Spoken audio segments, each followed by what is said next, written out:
Hi, everyone. My name is Evan Sabba. I am an actor here in Toronto, Canada.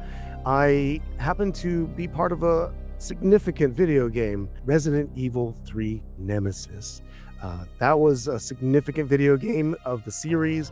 It unleashed a hellish monster upon the protagonist. The protagonist was Jill Valentine, and I played Brad Vickers, the helicopter pilot, who ultimately reaches his demise at the hands of Nemesis. And it was a pretty dramatic scene. It was an amazing time. I had a good time. Everyone remembers me from my death. And you say that everyone knows me, who knows who I am, but they probably know my screams more than they know my face.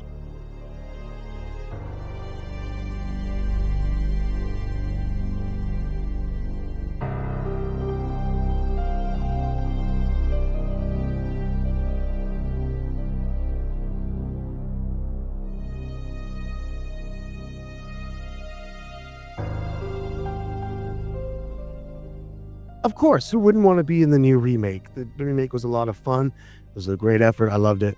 And Brad Vickers, kind of in that game, actually almost looks closer to me than I did in the original. So yeah, I wasn't too badly upset. I was just like, damn, I wish I did the voice work for it. Yeah, as you know, games move on, actors change, and then we pick up the torch and we continue on. It's just that I called myself the OG, and I'm not the OG Brad Vickers. There's I think three of us now. There's the one that was in the Resident Evil 1. He was just a voice actor. And then I was in Resident Evil 3. And then there was the new one. So I guess that makes me the middle Spider-Man. I'm Andrew Garfield of Brad Vickers. And and I was I think it was the most significant performance. Unfortunately, I think they missed their opportunity in the remake. I think they should have had Nemesis kill Brad like they did in the original. I think they missed the opportunity. But I thought it was a great remake.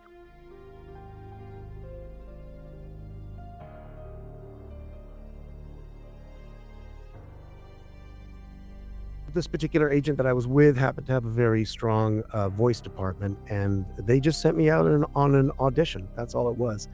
I had known the casting director before because I had booked other gigs voice-wise.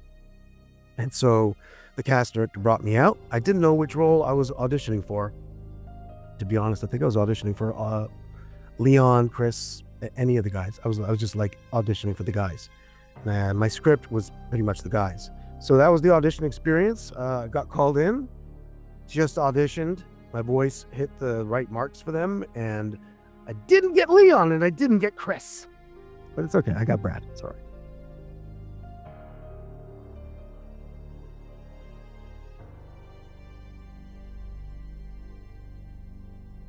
No, the video game world, I guess, in terms of like development, I don't think there was much talking in video games as of yet.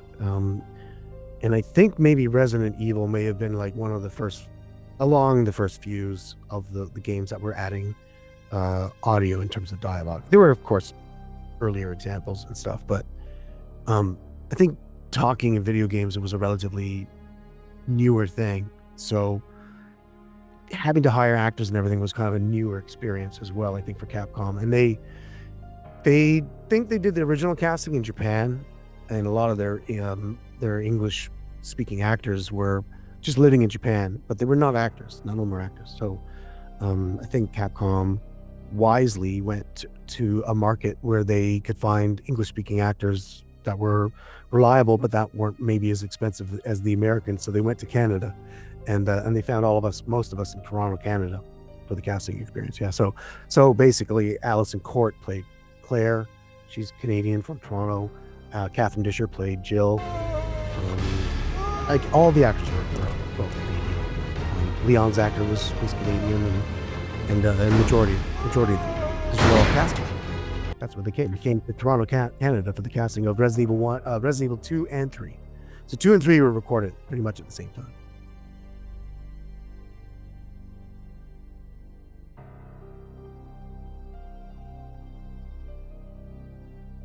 I wouldn't. I don't know. In terms of me, there could have been. I did a lot of screaming. there was probably a lot of extra screaming that they didn't use. And some people don't know, but I have explained it. I also do voice work in the original opening cutscene of the game. So the whole panic scene where the military is and people are shooting and panic is happening and all kinds of stuff. So I'm in the opening cutscene and I'm Brad. So I do voice work and I do a couple of the zombies. Can't tell you which zombies I am because they modulated all our voices and changed all our voices somewhat. But at the end of our session, we were like, as the sounds. So who knows? So I may have done 3 voices in this. Brad, definitely military guys in the beginning of the opening, and maybe my own zombie sounds. Because I turned into a zombie, right? I'm in Resident Evil 2 as well. They gave me the credit for Resident Evil 2, and I'm like, okay. I don't have any lines in it, but okay. And I don't know if I'm in the. I don't think I'm in the credits that's scrolling by. But if you look up Resident Evil 2 Brad Vickers, it'll give me Evan Sabba as a credit.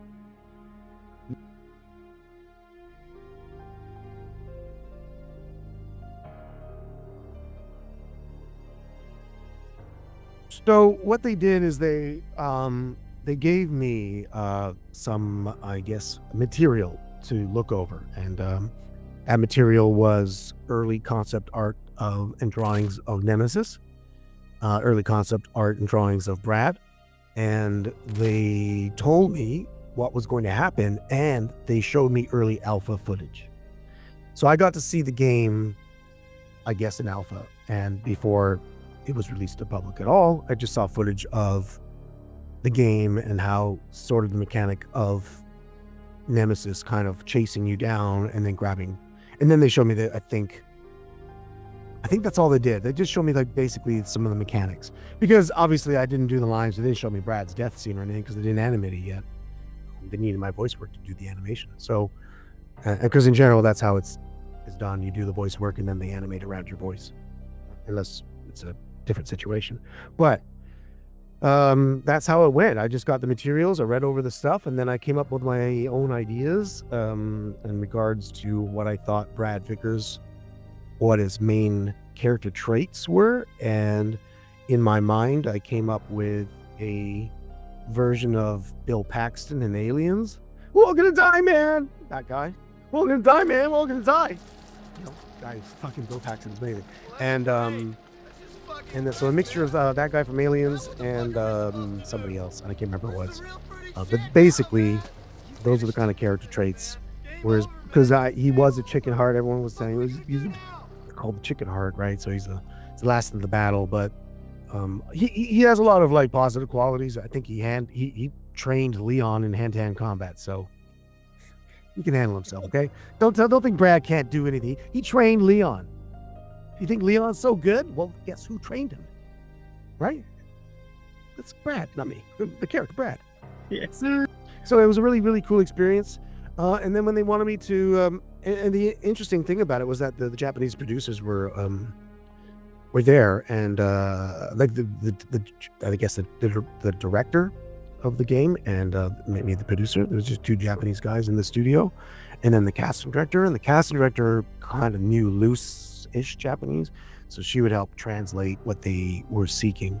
But there were often times where they just directly talked to me, and they were like trying to explain something in Japanese to me. And they're like, whoa. And they're like, during the thing, they were trying to come up with all these sounds like, whoa. And I was like, and they were like, yeah, so. They were like really happy about me coming up with the sounds that they were trying to produce too. And it was because they wanted me to like take, I think my favorite thing was when they were saying damage, like taking damage. And I was like, oh, damage. But I had watched so many samurai movies, and I already was very familiar with video games. So I knew exactly what they wanted. And so it went really, really well with us. And I gave them performances that they were just really happy with. But yeah, it was a fun experience altogether. And then at the end of it, Catherine Disher came in. She plays Jill Valentine. I met her, and then they let me stay and watch her do like 20 minutes. I stayed to watch her do some performances, sort of, because the casting director wanted me to see what her professional rig was like, because I was so young at the time when I was doing it. And so I stayed for a bit, watched Catherine Disher, and then after about 20 minutes, I left. And that was my experience. because it was all in the studio. We didn't do mocap. There's no mocap back then.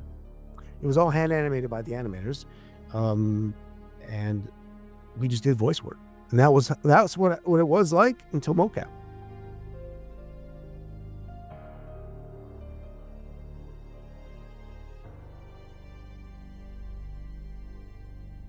So no, I don't know. I'm imagining that all the zombie sounds that you hear in the game, all the actors did, like all of us. So Jill, Catherine Disher probably did some. I did some. Claire Redfield, Alison Court probably did some. Right, all the actors I think probably contributed, because I think they most likely asked us all of us at the end of our session to just do some zombie sounds, because the session was like damage and zombie sounds. That's basically it. That's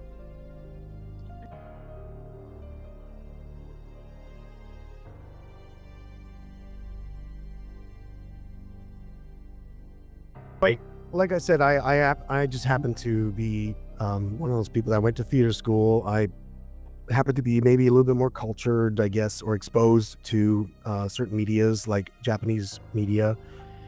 I even at some point studied Aikido. Like I was very kind of more or less familiar with Japanese culture, so maybe I was just lucky that way, and I kind of feel like I knew what they were asking for in their broken English. I think it's different now because you get the opportunity to be a full actor when you're, in mocap. It's like being on stage as a voice actor, getting directions. It is really challenging because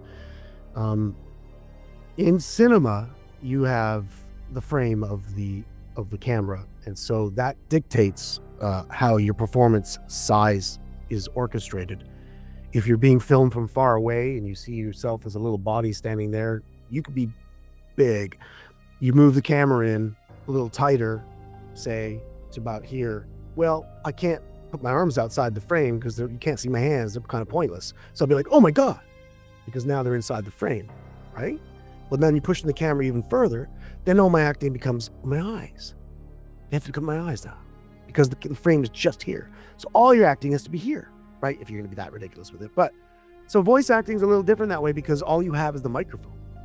And the microphone is the technique of the microphone going all that stuff, right? So if you don't have mic technique and you don't know what's going on, you don't have the headphones on or like that, you can't manipulate it all. But in terms of them wanting you to do certain performances certain ways, it's just communication, right? Like, that was great, Evan, but we'd like you to be bigger. So you have to translate bigger to your voice. Great direction, guys. I'll be bigger with my voice. And so you be bigger. And then it's more of like trial and error because their directions may not get the execution from your voice that they want because they didn't put that proper seed in your mind to sort of get you to shape the sound out. So it was a different art form. And all of these are different art forms, stage, film, mocap, and voice work. They're all different. So they have to be treated differently. And it's voice work can be challenging, but also kind of relaxing in a way because you're just standing there in a microphone and you got your headphones on and no one can see you. You can dress any way you want, and hell, you don't even have to have a shower. Just walk in. That's your privilege as a voice actor. And because I've done animations before too, and it's just like when you do an animation, you're on a series and you're shooting 13 episodes, you may be shooting like 3 times that week. And for 6 hours in the studio, or like, yeah, come on, like you're just like rolling with your coffee. It's the best. It is literally the best. Mocap actors can't have that. They have to get fucking dressed up and all that shit.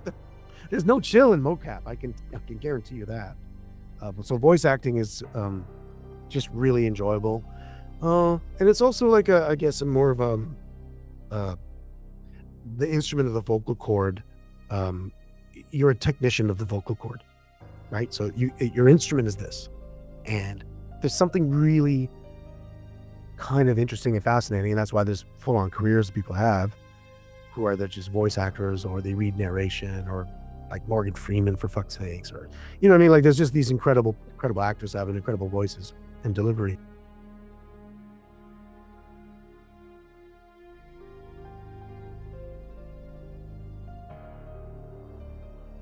just, yeah, you can quickly Google it. But if you just like look at Mark Hamill doing voice work, you will quickly understand that the microphone is everything. But if you don't, like, there's so many times the instructions are, Evan, say your lines like this, or try it with a, Evan, say your lines like this. It's a fucking fundamental change, right? Evan, say your line. Hey everybody, how you doing? Hey everybody, how you doing? It's just like there's just certain things, smiling, lifting the upper palate, like yawning. So then now all of a sudden your voice is open.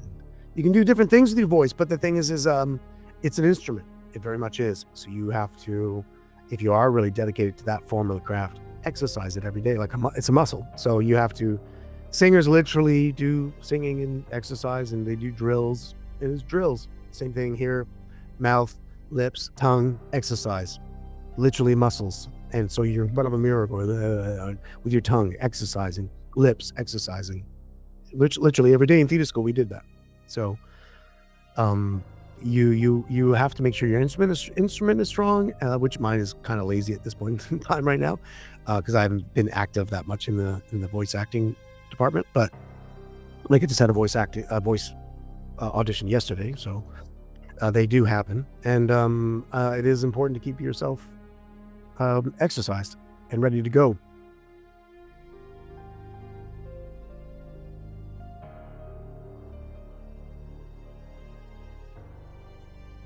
I have a pretty massive collection, Alexander. I've been playing games since Pong. I've got lots of PS1 games, for example. I've got all the PS3s. I've got PS2 games out my butt. I've got mostly I was a Sony fanboy, I guess you got to call them that. I'm kind of stuck to one console. I did have a Wii. At one point. I loved Wii Tennis, a lot of Wii stuff. It was all good fun.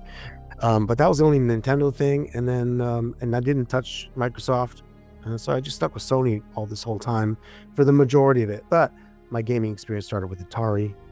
I started with Atari STE, and then Commodore 64. I was very much a big Commodore 64 player, and I even ran my own bulletin board service. This is pre-internet. Before the internet, there were something called dial-up, where people used their phones and their computers to dial up to another computer.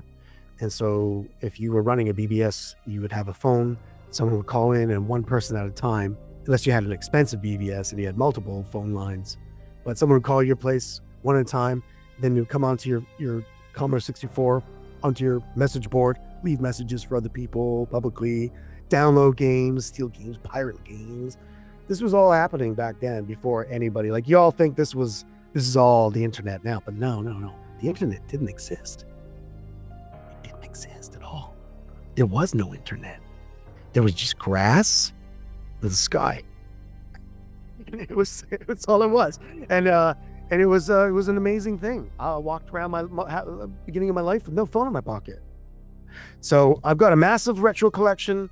I play a lot of retro games on my stream. I have a stream, right? So it's an OG Brad Vickers at twitch.com. And it is just a pleasure to play old games and new games. I play them all. I play a variety of games. I don't play just horror. I play everything.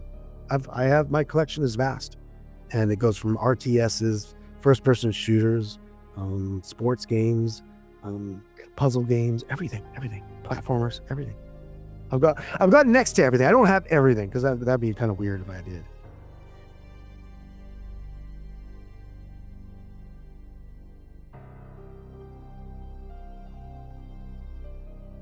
Really weird thing, right? You've got books out there. You've got books that are significantly old. Like, some books have been around like hundreds of years.